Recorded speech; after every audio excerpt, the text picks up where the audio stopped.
For decades after the end of World War II, the United States and the Soviet Union were bitter enemies. It was the era of the Cold War. Accusations, distrust, fear of nuclear annihilation. But when it ended in the 1980s, relations between the two superpowers improved. Now, with the crisis in Crimea, the heated rhetoric is back, and there is concern a Cold War II is coming. We begin with this report from CCTV's John Gilmore. It all happened so fast. Monday, Crimea was still part of Ukraine. Tuesday, it was annexed by Russia. Crimea has always been and remains an inseparable part of Russia. In Vladimir Putin's view, a historical injustice has been righted.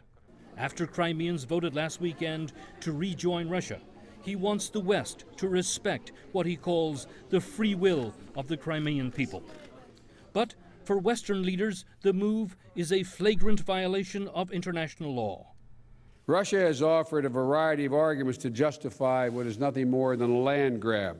Now, after years of cooperation between Russia and the West, relations are at their lowest point since the Cold War ended a quarter century ago. The United States and the European Union have already imposed targeted sanctions on Russia. And with Ukrainian and Russian troops on alert, NATO's Secretary General warns that the crisis poses the greatest threat to European security and stability since the late 1980s. To some observers, we are watching the birth of a new Cold War. But things have changed since the days of the Cuban Missile Crisis, the Berlin Wall, and a nuclear arms race. In recent years, it's been more about the reality of mutual economic interdependence than the threat of mutual assured destruction. The European Union is now Russia's leading trading partner. Germany, a major importer of Russian gas and petroleum, did over $100 billion of business with Russia last year. Russian money flows freely in London. Both sides have political areas of common interest too. They have worked together on chemical weapons issues in war-torn Syria. There has been some cooperation on Iran's nuclear program. They have shared concerns about stability and security in Afghanistan. And they share objectives in fighting terrorism.